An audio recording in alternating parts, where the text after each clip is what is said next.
kumugabisha uzotuvyoga tuzomuvyonga emwe aho jewe ikintu nobabwira mutavuye inyuma ya Kagame azohemuka abateruye abapakire mu kiduga acagenda abate mu kiyaga mwe muritegura ntimugire ubwoba bajya turazinanye aho ndi mu Mugesera murazinanye kuva ku ntwaro ya cami batigeze batunesha ubu niho dushobora ngaha murabibutse izina ryo mu Kirundo. Niriwe mwaramutse bivanye naho muherereye. Reka imbere ya byose mbanze ndagusabe ugire sabone, ongera ugire like bishobotse udufashe no gupartager kugira ngo bishobore gushikira abantu benshi. Hama muri aka kanya tugiye kubabwira ingaruka mbi ziriko zirashikira igihugu c'u Rwanda, mbere ziriko zirashikira n'umunyagihugu bivanye n'intambara igihugu c'u Rwanda kiriko kiragirizwa naho kigerageza kubihakana. Igihugu c'u Rwanda kiriko kiragirizwa yuko arico gishigikiye imihari y'iterabwoba iri kiragwana mu gihugu ca Kongo.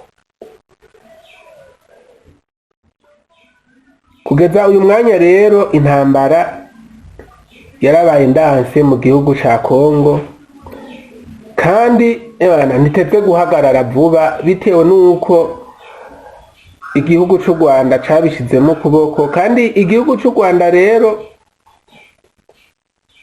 gitegerezwa nyene gukora akajagari gakomeye kubera yuko ni igihugu gisanzwe tuzi twese ko gishigikiwe na Amerika. Rero baca umugani mu Kirundi bati uwuhagarikiwe n'ingwa aravoma. Rero kubw'iyo mpamvu igihugu c'u Rwanda murazi ko atabigwanisho gikora. Kubw'iyo mpamvu rero kirifashisha Amerika ikagisunikira ibigwanisho, bagaca bagenda muri Kongo bakiba ubutunzi bw'igihugu. Ubwo butunzi bw'igihugu rero bakabukoresha mu kubaka igihugu cabo. Nukuvuga ubutunzi bwo mu Rwanda canke kuba igihugu co mu Rwanda giteye imbere ntabwo giteye imbere kubera yuko ari igihugu gifise ubutunzi nk'igihugu c'u Burundi canke igihugu ca Kongo, ubwo giteye imbere kubera kwiba. Baragenda muri Kongo bakiba ubutare bwo muri Kongo bakabutwara mu Rwanda, hama amafaranga babukuyemwo iyo babushoye muri Amerika, amafaranga bakuyemwo niyo ahindukira bagakoresha mu gusanura igihugu cabo c'u Rwanda. Nukuvuga rero igihugu c'u Rwanda ntabwo ari igihugu coba gikize mu buryo bw'inguvu zo muri mine,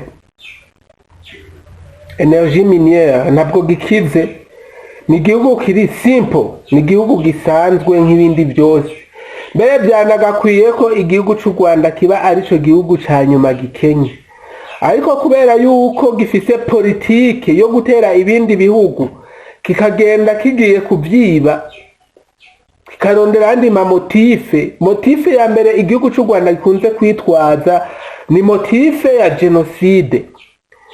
Nk'ubu igihugu c'u Rwanda kiragiriza yuko mu Burundi hari abahutu bakoze genocide bari mu Burundi.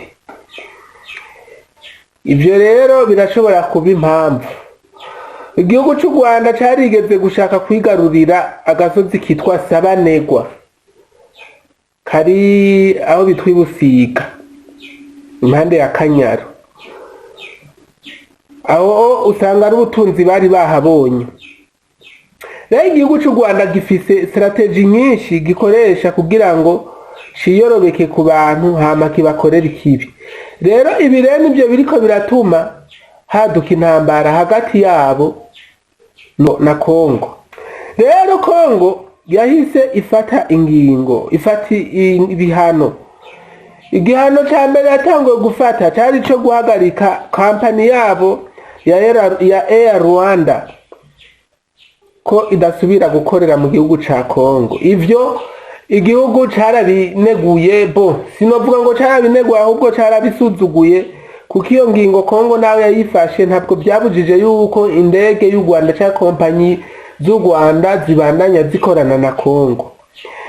Hama Kongo irabona yuko ivyo bintu ari ukubandanya isuzugurana biza kurangira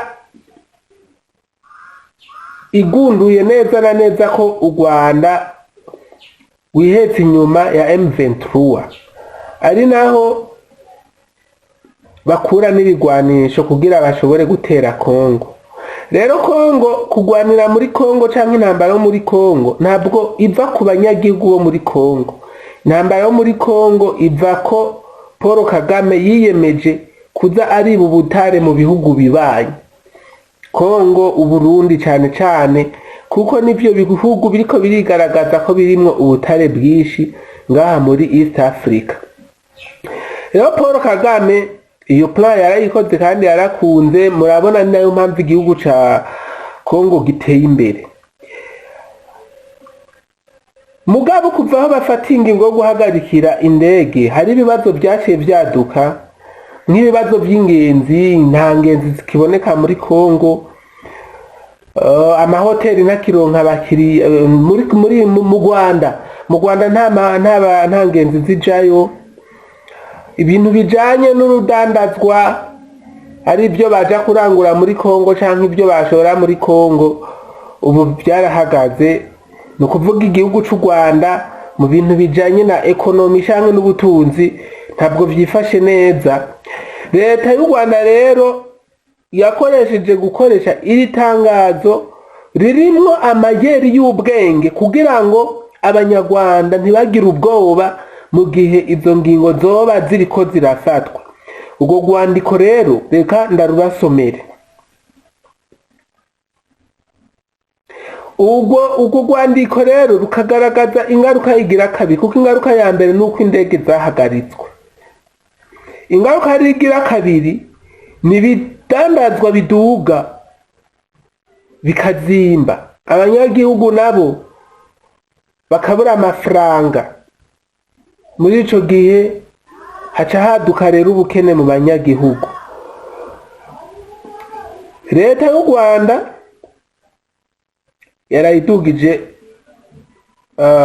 yarayidugije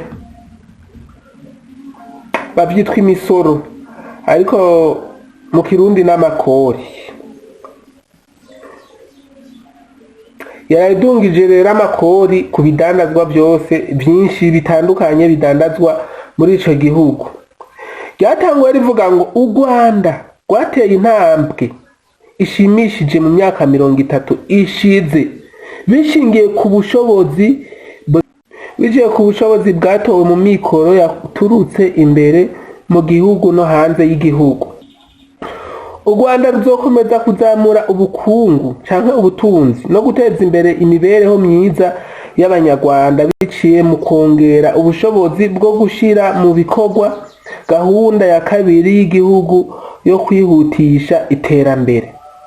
Aha ni systeme yo kuryosha abanyarwanda kugira ntihagire akajagari kavyuka. Ingingo zivuguruye za politike y'amakori n'amatagisi ariyo misoro zifise intumbero zikurikira: kongera igitigiri c'abatanga kori n'amafaranga yinjira mu kigega ca leta, hamwe no gukora ibishoboka byose ngo amakori n'amatagisi byinjire ari byinshi. Aha rero woca wibaza kubera iki ariko haraba iyi politike yo kongera abatanga kori canke abatanga misoro. Ntumbaze, sinzi nyene babivuga mu Kinyarwanda. Iyi politike iriko irakoreshwa yo kubongera ni ukugira ngo mu kigega ca leta haboneke amafaranga yinjira. Aho onu kongera abantu batanga amakori, ni ukuvuga ubu hariho n'abadandaza batahora batanga amakori bagiye kuza barayatanga.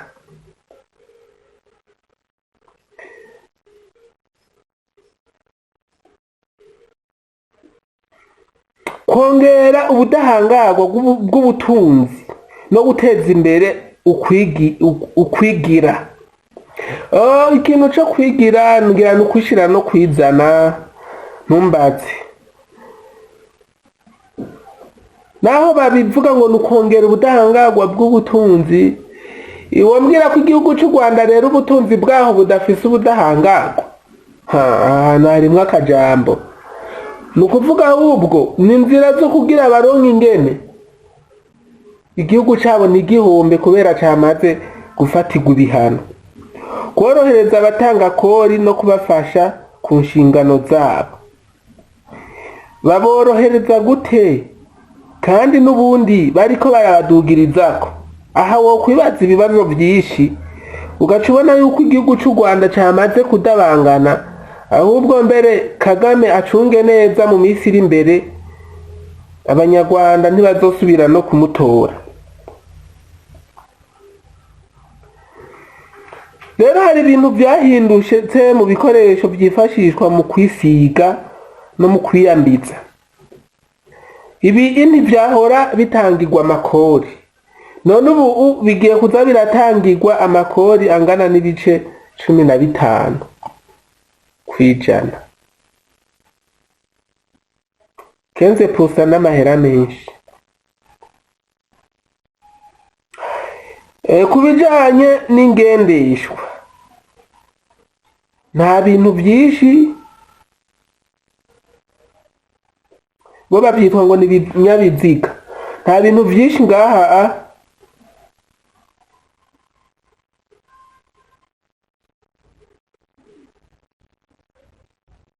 nukuvuga ngaha byumvikana yuko hazoba korohereza abantu bakoresha ibigendeshwa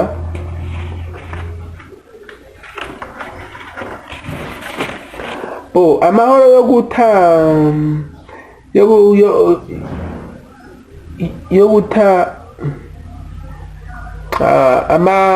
amahoro yo gusana amabarabara.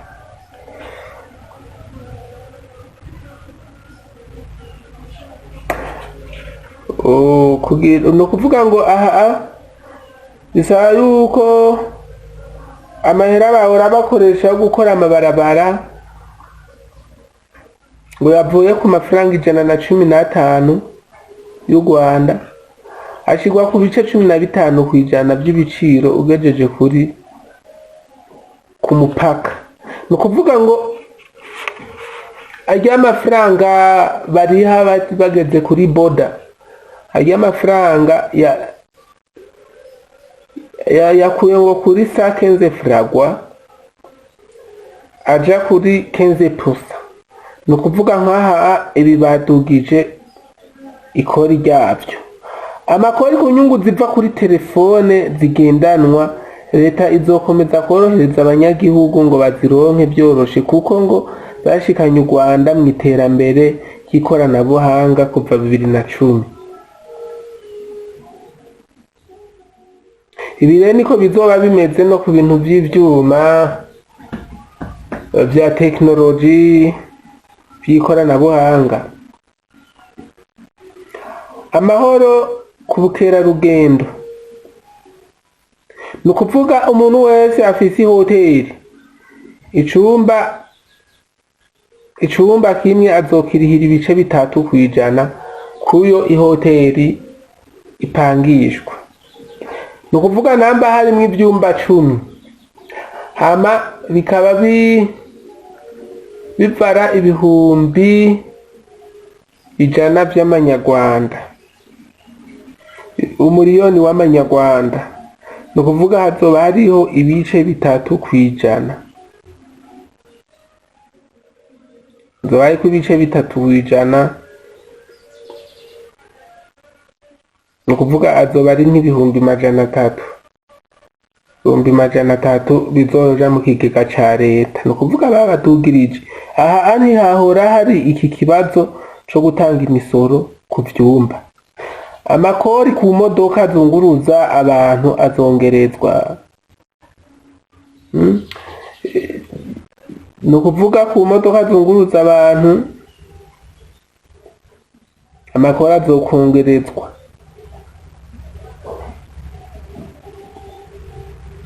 kandi bivanye n'imyaka imaze.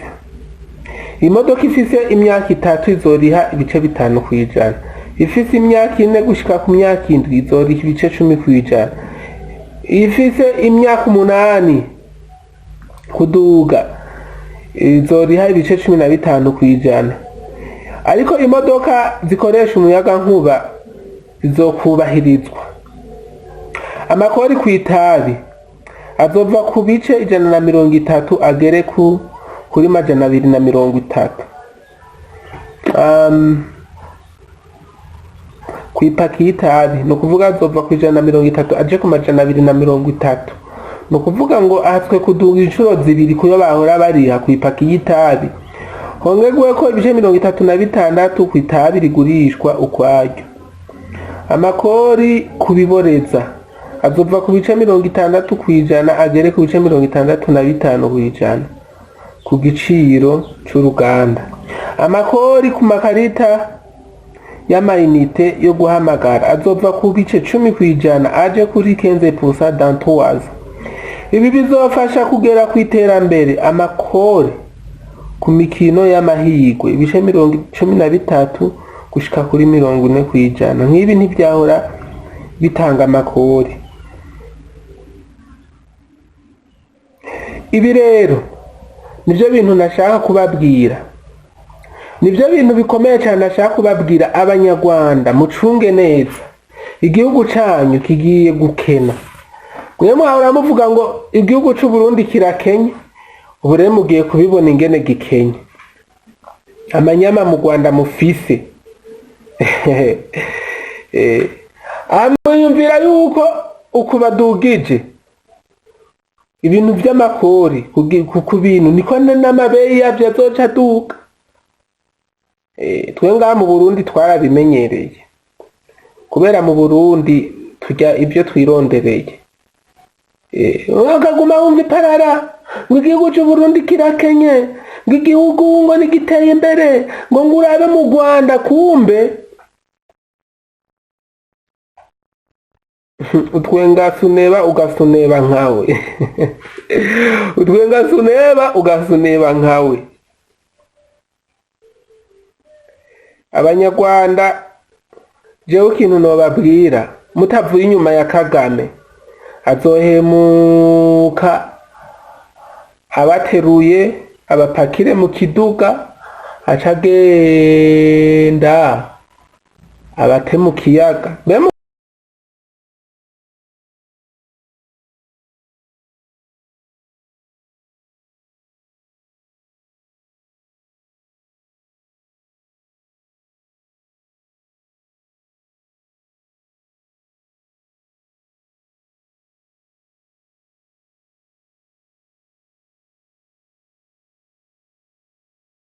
Rwanda murafise ibiyaga, umengo ari ikiyaga citwa Kivu.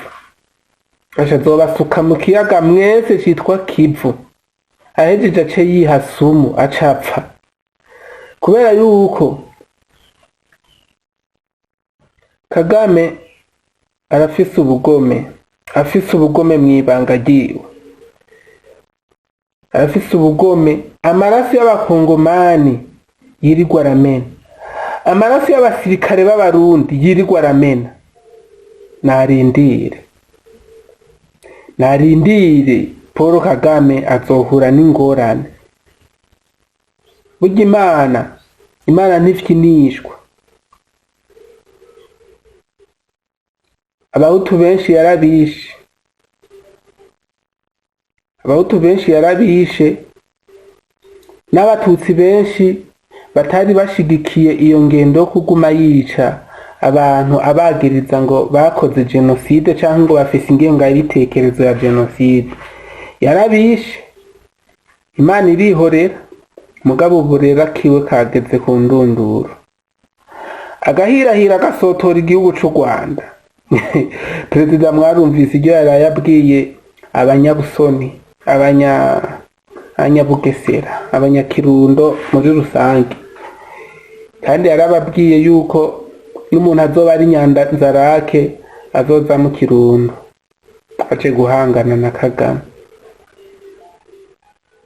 Paul Kagame yiyubare nubu nyene tumwihoza kubera yuko nyene ari umugabo ari mugwiwe mugabo hamwe yosotora gusa si bijya byo muri Kongo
mu Burundi ho hazotubona abarundi turi kwishavu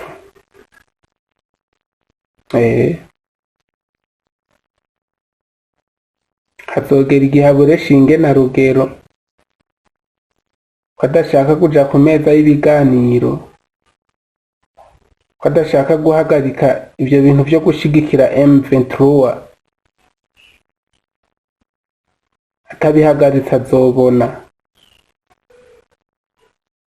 kandi n'ubu ndaza aratanguye kuza araduza imisoro ngo ikingwike igihugu canyu cose kizokena